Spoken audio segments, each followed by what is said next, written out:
الحمد لله نحمده ونستعينه ونستغفره ونؤمن به ونتوكل عليه ونعوذ بالله من شرور أنفسنا ومن سيئات أعمالنا من يهده الله فلا مضل له ومن يضلله فلا هادي له ونشهد أن لا إله إلا الله وحده لا شريك له ونشهد أن سيدنا وسندنا ومولانا محمدا عبده ورسوله صلى الله عليه وعلى آله وأصحابه وأزواجه وذرياته وأهل بيته وبارك وسلم تسليما كثيرا كثيرا. أما بعد فأعوذ بالله من الشيطان الرجيم. بسم الله الرحمن الرحيم. ومن الناس من يشتري لهو الحديث ليضل عن سبيل الله بغير علم ويتخذها هزوا أولئك لهم عذاب مهين.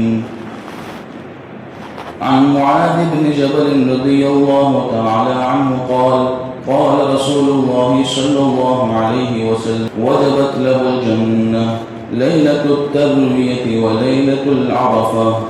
وليلة النحر وليلة الفطر وليلة النصف من شعبان. صدق الله العظيم وصدق رسوله النبي الكريم. محترم و مکرم عزیز دوستوں اور بزرگوں اور میرے ایمانی بھائیوں،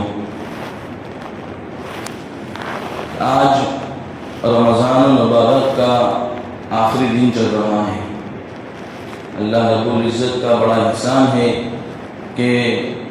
ہمیں رمضان کو گزارنے کے لیے زندگی عطا فرمائی، ورنہ بہت سارے لوگ ہمارے ساتھ تھے جو اس دنیا سے رمضان کو پائے بغیر رخصت ہو گئے اور ہمیں الوداع کہہ چکے ہیں. تو پورے رمضان کے اندر اللہ رب العزت افطار کے وقت 10 لاکھ لوگوں کو جہنم سے خلاص عطا فرماتے ہیں. اور جب آخری دن ہوتا ہے،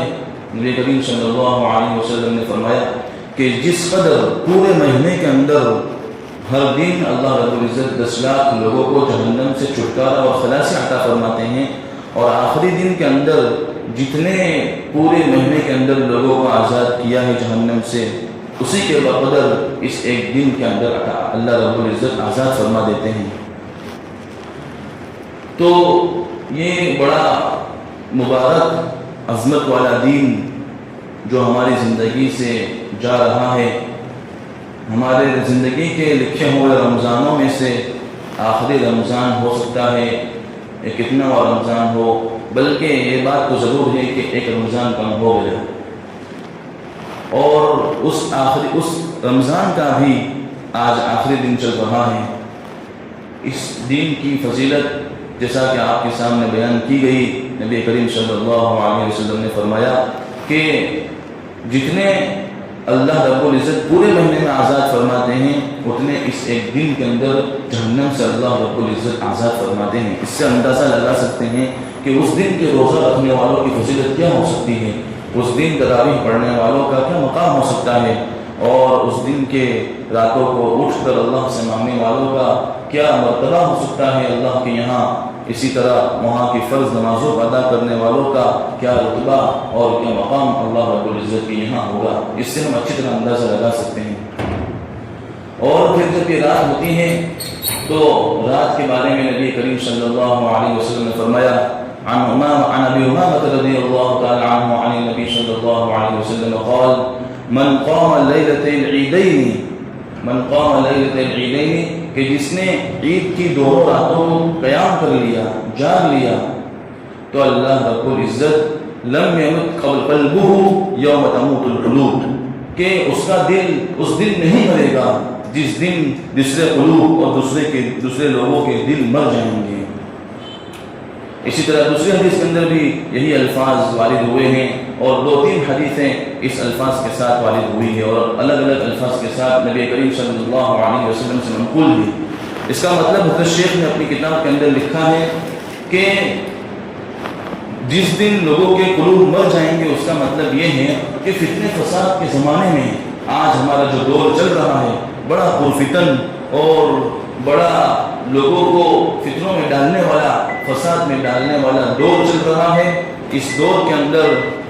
حضرت شیخ نے فرمایا کہ لوگوں کے دلوں کے اوپر مردنی چھا جائے گی، کچھ سوچے گا نہیں کہ ہمیں اس موقع پر کیا کرنا چاہیے، کس طرح زندگی گزارنا چاہیے، اپنے اہل و عیال کو کیسے سنبھالنا چاہیے، کیسے لوگوں کے حقوق ادا کرنے چاہیے، شریعت کا اس وقت ہمارے اوپر کون سا حکم عائد ہو رہا ہے، یہ کچھ سمجھ میں لوگوں فتنے فساد کے زمانے میں کچھ لوگوں کے دلوں کے اوپر مردنی چھا جائے گی۔ اس دن اللہ رب العزت ہمارے دل کو زندہ رکھیں گے، زندگی کو جینے کا سلیقہ اللہ رب العزت میں اسے وقت میں عطا فرمائیں گے۔ فتنے فساد کی اللہ رب العزت ہمیں سوجھ بوجھ عطا فرمائیں گے کہ اس کام کے اندر مت پڑنا، یہ فتنے والا کام ہے، تم کو ہلاک اور برباد کر کے رکھ دے گا۔ ایسے موقع پر اللہ رب العزت ہماری رہنمائی فرمائیں گے، ہمارے دل کو اللہ رب العزت زندہ رکھیں گے۔ اور دوسرا مطلب بھی حضرت شیخ نے اس حدیث کے بارے میں ارشاد فرمایا ہے کہ جس دن سور پھونکا جائے گا، قیامت کے دن سور پھونکا جائے گا، جب سور پھونکی جائے گی تو تمام کے تمام لوگ مر جائیں گے۔ تو وہاں فرمایا کہ اس وقت اس رات کو جاگنے والے کی، اس رات کے اندر عبادت کرنے والے کی، دعائیں کرنے والے کی اللہ رب العزت روح کو زندہ رکھیں گے، وہ بے ہوش نہیں ہوگی وہ روح۔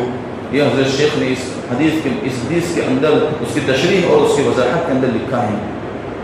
بڑی مبارک رات ہمارے سامنے آ رہی ہے، اور اس رات کا نام اللہ رب العزت کے یہاں، فرشتوں کے یہاں اور آسمانوں کے اوپر اس رات کا نام لیلۃ الجائزہ رکھا گیا ہے۔ لیلۃ الجائزہ کا مطلب کیا ہوتا ہے کہ انعام کی رات، کہ آدمی نے پورے مہینے اللہ رب العزت کی عبادت کی، نافرمانیوں سے بچتا رہا، روزے بھی رکھے، جو کہ اللہ رب العزت کا ایک بہت ہی بڑا حکم ہے۔ خود قرآن کریم میں فرمایا کتب علیکم الصیام کما کتب علی الذین من قبلکم، تمہارے اوپر روزے لکھ دیے گئے ہیں، یعنی فرض کر دیے گئے ہیں، جس طرح کہ پہلی امتوں کے اوپر روزے فرض کر دیے گئے تھے۔ تو یہ بڑے اللہ رب العزت کا بڑا حکم ہے، اس بڑے حکم کو ہم اچھی طرح بجا لائے۔ ہم نے سوچا کہ کہیں ہم سے غیبت نہ ہو جائے، نہیں، آج تو روزہ رکھا ہے، آج ہم غیبت نہیں کریں گے کسی کی، اس کے اعمال اس کے ساتھ، ہمارے اعمال اس کے ساتھ، کاش کہ پوری زندگی کا ہمارے یہ حال ہو جائے۔ یہ رمضان مہینے کی برکت اور اس کے رحمتوں کا نتیجہ تھا۔ اس کے رمضان مہینے کے اندر اللہ رب العزت کے احکام کو پورا کرنے کی جو ایک فکر تھی، اور اس فکر کے نتیجے میں ہم اللہ کے احکام کو پورا کرتے تھے، اس پورا کرنے کے نتیجے میں اللہ کی جانب سے کیسی کیسی توفیق ملا کرتی تھی کہ کوئی گناہ کا کام بھی ہم سے ہوتا تھا تو ہم سوچتے تھے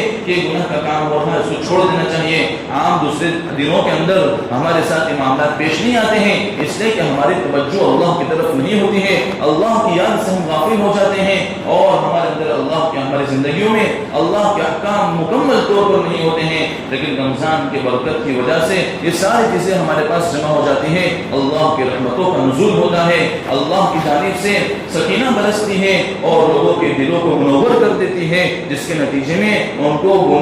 گناہ دکھتے ہیں کہ حقیقت میں یہ گناہ ہو رہے ہیں، اس سے ہمیں بچنا چاہیے۔